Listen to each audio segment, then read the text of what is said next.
I'm Tom, and this is my quest. To seek out the golden cheese. If I were you, I'd forget what I saw here. You make me laugh. Yet it's not that funny. What? Today's expedition takes us not one, but a variety of locations lined up throughout the United States and Canada. The movie is Punk Rock Holocaust. It's just one of those movies that as soon as you hear its title, you just have to see it. I found it somewhat randomly on the internet and ended up buying it almost immediately. This movie was filmed entirely on location at the 2003 Warped Tour, so I saw it fitting to film this entire review at the 2011 Con Bravo convention. Now you might ask, isn't that kind of a stupid gimmick? To which I would answer, actually I don't have an answer. This is a stupid gimmick. Why am I doing this? So anyway, it starts out with our protagonist Heather, a reporter girl typing up her story on a laptop, and I swear, this is the most unconvincing typing scene I've ever seen. How hard is it to fake like you're typing something? It's not hard.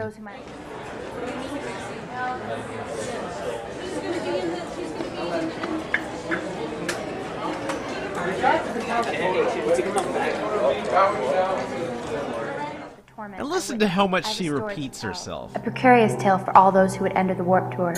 It all started the first week of tour. I was the official reporter for the Warped Tour. This woman is supposed to be a journalist? Honestly, nothing she says is in any way important, so we can just skip along. The gist of it is that she's recalling all the events of the movie we're about to see. So right away we know that this girl's gonna survive the whole mess. Dramatic tension is already... okay, let's be fair, there wasn't gonna be any dramatic tension in there. So let's skip ahead to the opening title sequence, where various band members are getting murdered in incredibly unconvincing ways. Apparently, choking on a lollipop is a lot like having your insides torn to shreds by a power drill. What the... Oh...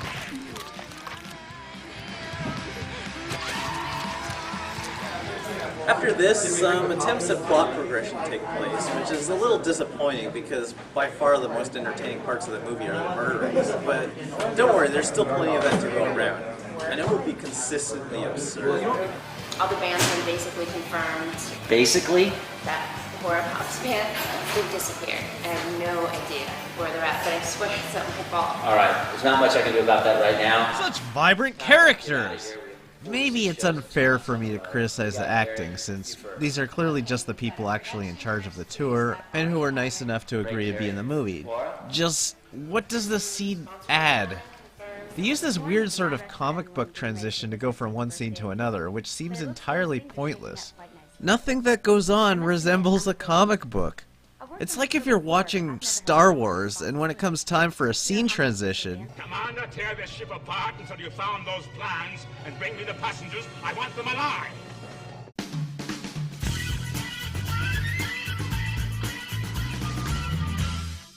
Where the movie really gets nuts is this next scene. Hey, let me try this real quick, guys. Come on, let me try it real quick. Go get us some Monster Energy drink, water boy! By the way, I did not add those monkey noises. Those are part of the movie.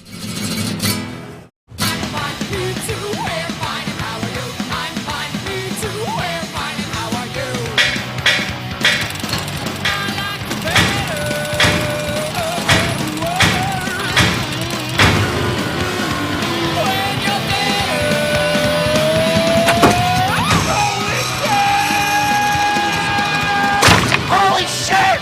Holy shit! What the fuck? Why, God? Oh, shit! Why, God? Shut the fuck up! Go get the fucking mat and go! I don't know about you, but to me, that was a pretty convincing death scene. You know, the special effects, the emotion, the dialogue. All exactly what you might expect to see if you ever found yourself in the midst of such a horrible tragedy. Just breathtaking. Punk Rock Holocaust, you are truly... So anyway... Mat and go! I'm gonna go out there and shake them without the safety harness! Seriously? This is your plan? No, never mind. Who am I to criticize? You go right ahead. Holy shit! We then actually have a live performance by Simple Plan, which to me is like stopping a TV movie to go straight to a live broadcast of someone tying me down and farting on me repeatedly. There are a lot of bands seen playing in this, and they all do nothing to progress the plot. It's entirely filler. After this performance, one of the band members is horribly murdered. Actually, this becomes a recurring thing, as throughout the movie, the members of Simple Plan are slowly but surely killed off. I would have considered this a plus, but I get the feeling that the band members probably enjoyed themselves while filming, so it's just not that cathartic for me. Okay, what's the situation? Looks like a bunch of kids tried climbing the rock wall unsupervised without harnesses and died trying. Wait, I thought those guys worked there. And they totally had harnesses on. They were sabotaged, but they still... Holy never mind! This movie just started, and the body count is already ridiculous. Just how stupid are these kids? Especially the last ones. They saw the pile of dead bodies around the climbing wall, and were unalarmed to the point that they decided it was a good idea to climb it without a harness as well. And then not a single person nearby saw the bodies and thought it would be a good idea to call for help. I don't care if there is a guy up there waiting to hit them with hammers. So far, this movie's biggest threat is a total lack of concern and self-preservation, and an absolutely supernatural compulsion to climb this one wall. And for some reason, Kevin here decides to try to cover the whole thing up and pretend things are going fine. Ingenious plan. Nothing could go wrong with that. Except maybe these.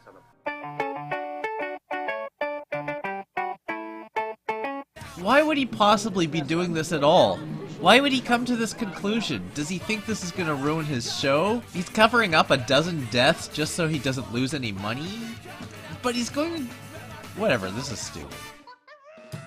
I still don't know why they call this guy the monkey and why they make monkey noises every time he's on screen, or why they treat him like he's important to the plot, but as for how he constantly looks like he's trying not to laugh, that's at least one thing in this movie that makes sense. It's here where we're introduced to a radio executive played by Lloyd Kaufman, co-founder of Troma Films. This is pretty much the guy who created Toxic Avenger. In this movie, he plays a guy who swears a lot. 311. We put 311 on tour. They tour forever. Every fucking hole, every dive, every CBGB, every concert hall, every fucking Fillmore. Yeah. No, that's like his entire character. Instead of writing lines for him, they probably just passed him a note that says, drop F-bombs for 4 minutes. How did they even get him to be in this movie? I bet he just happened to be there at the tour and they said, hey, want to be in our movie? All you have to do is yell out obscenities.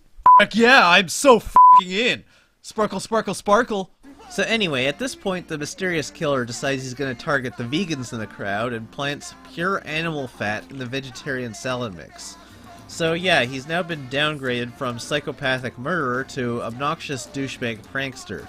I'd make fun of how pointless it is to label a can that only he is going to see, but in fairness, this guy probably keeps his cans of pure animal fat next to his cat food, and that would be embarrassing to mix up. This guy walks in and... Is this the most vegan thing you have? Classy. I know vegans are an easy target, and sure, poke fun at anyone you want to, but this is how grade 2s make fun of people. Okay. Like, you can't come up with anything funny or clever to say, so you just overdub the guy and give him a dumb voice. If this isn't vegan, I'll get sick, I swear. There's nothing witty about that. It just makes you seem mean-spirited and immature. It's like if, I don't know, the Nostalgia Critic made a video where he made fun of his nitpicky fans by going, "That's not how you pronounce Mako."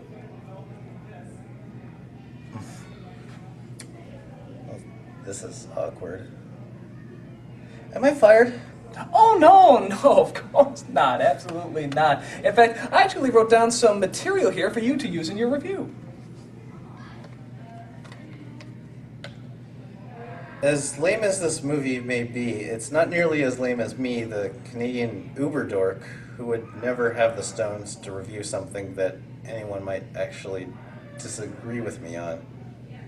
I am such a socially retarded, over-analytical man-child that if I ever had a girlfriend, I wouldn't even know what to do with her that doesn't involve sarcastic references to Star Wars.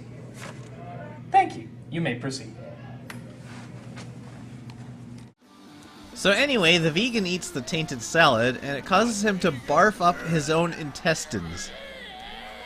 Okay, let's pretend for a minute that eating meat causes a vegan's guts to expel violently from their mouth. No, really, we're doing this. We'll just assume it could happen. How exactly are they going to cover this up? It happened in plain sight, right in the middle of a food stand. Dozens, maybe hundreds of people would notice someone literally puking their guts out, since that's not something you see every day. In fact, multiple people do see it, and they all throw up as well. What? Is that like a moral here? Yeah, serves the idiot right for not knowing the difference between regular and invisibly tainted food. Vegans, am I right? As for this next scene, it's a little unclear what's happening. Some guys are telling some scary stories, which are actually incredibly uninteresting, while we see some guy walking around picking up girls to make out with. The killer sneaks up and slaughters all the girls one by one, and they don't notice. This continues until there's only the guy left, and then he's totally surprised to see himself in the middle of a pile of corpses. I love how lazy and inept everyone in this movie is. Also, the story they're telling is supposed to be an origin story for the killer, but it's barely worth mentioning. Pretty standard horror scenario. Guy has a petty and stupid problem, swears revenge, kills people.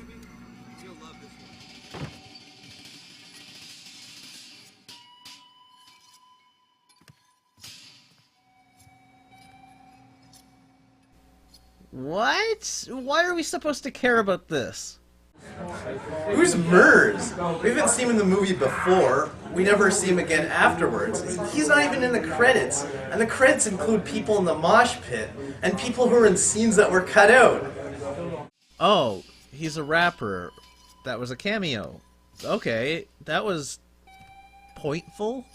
By the way, even though Heather here is the main character, through most of the movie she does squat. Occasionally you'll see her ask questions and confront Kevin about what's happening, but nothing ever pans out, making her entire presence superfluous. She's pointless to the plot, and she's the main character. How much wrong with you can be wrong with you? In the next scene, Kevin asks Simple Plan if they wouldn't mind playing a song without their guitarist. Okay. We'll give it a shot. All right. Only for you, Kevin. All right, man. All right, let's do this. Let's do it. Ah yes, clearly this is the emotional state of several young men the morning after their close friend was murdered. Whoa, wait! 2 friends murdered! These guys are gonna be stoked!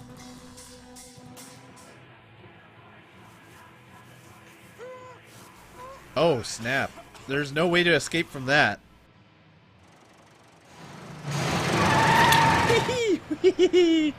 At the time of its release, this movie had the record for largest number of on-screen deaths.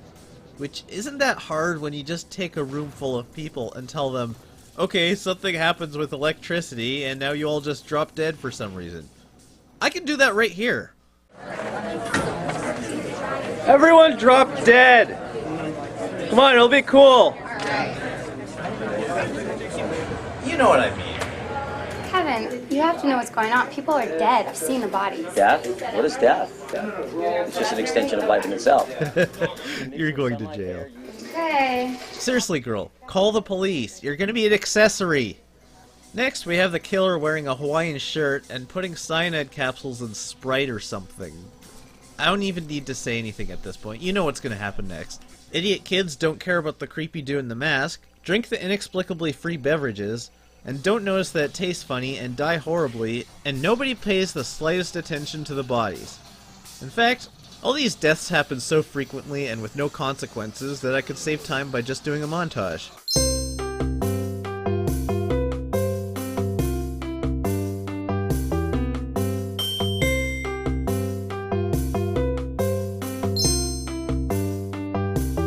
Kevin, I don't know who the fuck you hired, but they're killing the kids out there right now. It's like Hot Topic meets Altamont.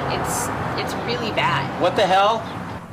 One of the downfalls to filming in a noisy location like a concert is that occasionally you can't hear what people are saying. And that means having to clumsily overdub later.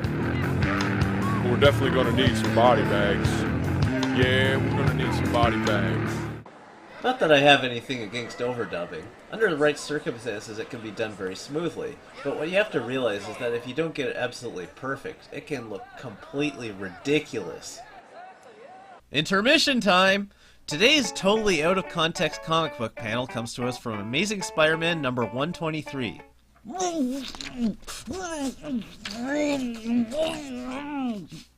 We now return to the punk rock Holocaust already in progress. What I love here is that after these huge piles of dead bodies, Kevin is still trying to pretend it's nothing to worry about. He chalks it up to accidents and security getting too rough. Okay, buddy, I don't like to tell people how to do their job, but if you think your security guards are accidentally killing your customers, that's not a minor issue! And then Kevin pays these guys to stay quiet, and they just go along with it. Is there even one smart character in this entire movie? Let's just get back to the rampant murder.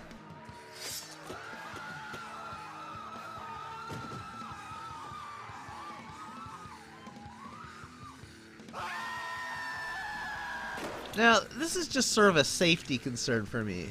If I was going to set up some folding tables for a concert, I would probably not purchase one that weighs more than 13 tons and can effortlessly liquefy the torsos of 2 grown men.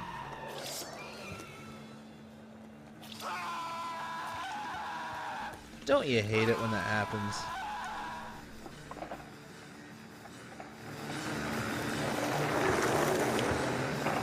Hey, skater! Just kill him already. Bring it, motherfucker! Yay!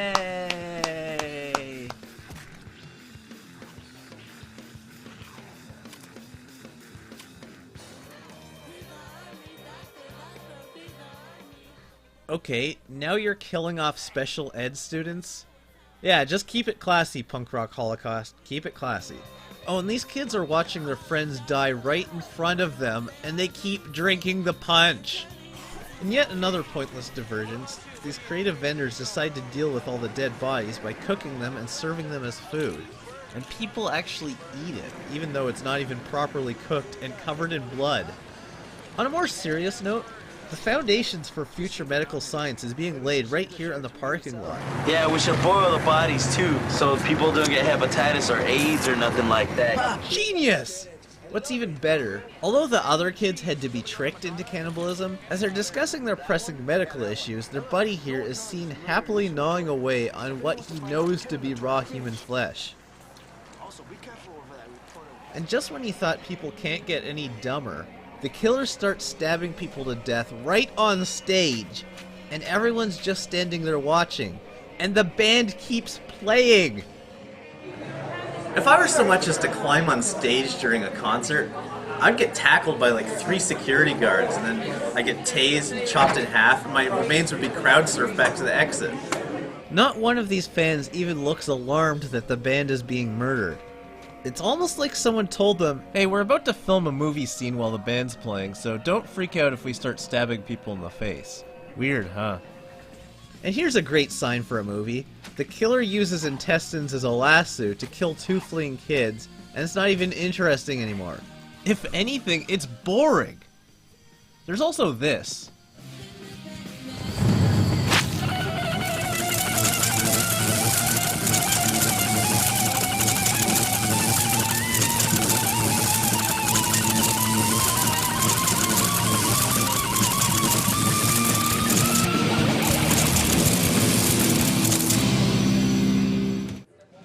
It's amazing how much of this movie is filler. Over an hour of this 90-minute movie does absolutely nothing to move the story along. It's just concerts and random people dying with an occasional remark about, we should be doing something, and nah. After the killer does a wacky whirlwind attack in the middle of a crowded concert hall, the kids actually run away for once. So he grabs a working gun off the wall and somehow gets in front of them, herds them back inside, and then goes back into the center of the crowd and does more whirlwind attacks. I don't know what kind of gun this is that he grabbed, but it's definitely a weapon. So why are there functional firearms sitting on the wall of a concert venue? Here we are an hour into the movie, and finally someone's actually fighting back, and okay, there's actually more than one killer. No dramatic reveal for that, it's just some band members pick up some guns and what's obviously just a fire extinguisher, and there are 3 of the guys in the band's shirts standing there. Then they retreat to their van. One of the killers drives a remote control skateboard with dynamite under their van and blows it up. They pretend their van is a spaceship or something, I don't know. And then he presses another button and it explodes again. What kind of magic dynamite is this? You think that's weird? In this scene, he stabs a guy, and his sword suddenly emits a weird glow for some reason, and it turns the guy into a zombie.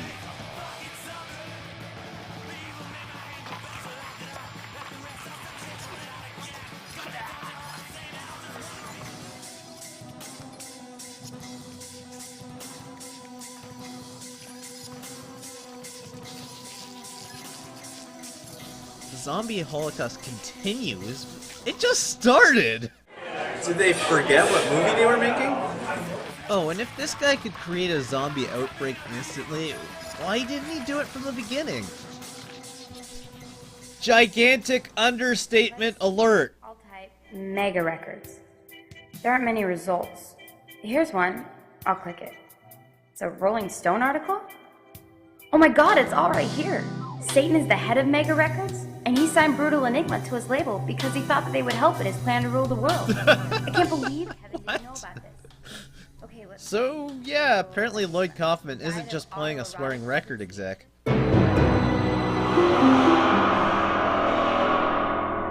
I love how undeniable proof that a big record executive is the Prince of Darkness is the #2 Google hit when she looks up a band online. An article in Rolling Stone proves the existence of the most powerful force of evil in the universe, and somehow people don't notice or care until now. On another note, do you realize how terrible this plot structure is? This movie had all this time to slowly introduce all this information, but in an hour and 10 minutes they told us next to nothing, and then at the very end they dump all this in our lap at once. What? They seriously are stopping the action to show us Kevin doing paperwork. I'm astounded. I regret the loss. I'll miss your son. Oh, I see. He's writing sympathy cards to the parents of the kids who were killed. In crayon. Kevin, did you know that the head of Mega Records is actually the devil? George W. Bush is the head of Mega Records? No, not the Antichrist, the devil, look.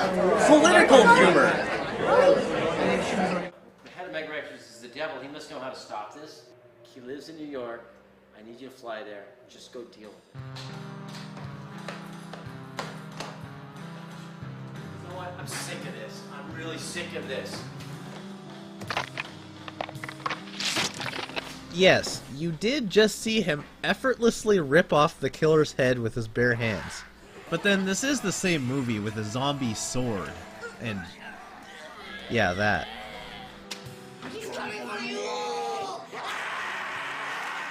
Go, go, go. Alright, let's me and you have a little talk. What? This is the pivotal scene. Kevin's about to face down the killers, and you cut away? Instead, we have Heather marveling at the wonder that is New York City. You're trying to stop mass murder, and the clock is ticking, you crazy broad. So she does what any of us would do when faced with mass murder, and confronts the most cruel, diabolical, ingenious opportunist in the history of time alone. Strangely enough, he seems to want her to succeed.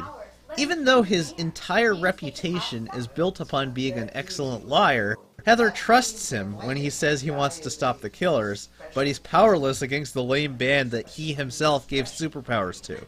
Then he gives her a sword and tells her to do it herself. Don't you want to stop this punk rock holocaust? I hate the punk rock holocaust.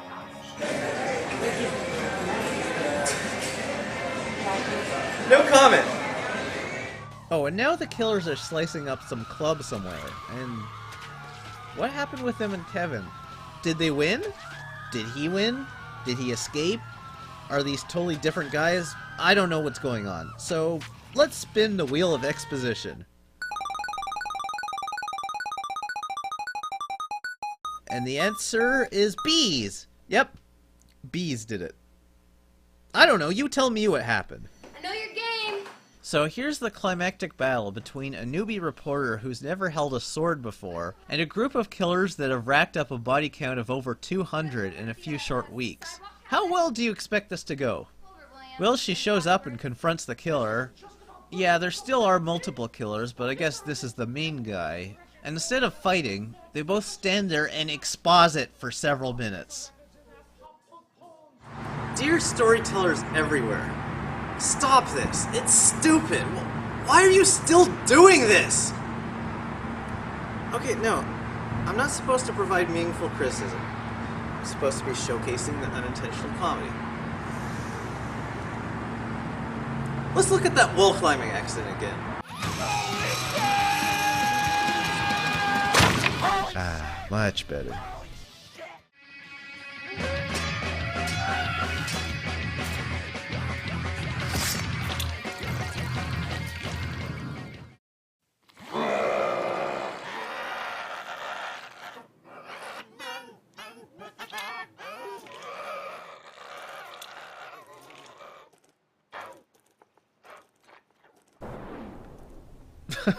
Closure? How about all those guys fighting Kevin? Where are they?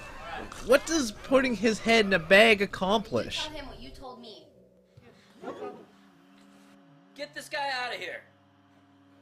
What? You can't do this to I'm so sick of this punk rock Holocaust. Mass murder is so 2001. Hey, let me ask you something. What did you do with all those killers? Oh, I took care of him. What'd you do? I made a little deal with him. Like what? I gave him tickets to next year's show. That's not funny. In fact, I think that was intentionally not funny. And they intentionally overacted. I'm confused. Was this movie supposed to be stupid? What's even wackier is the really badly edited double takes here. And then, what? He's a zombie? A monster? Possessed? This movie is incredibly goofy, and some parts even seem intentionally so. It really is hard to tell what's meant to be absurd and what isn't. I guess you'll have to judge for yourself. I rate this movie a marble cheddar.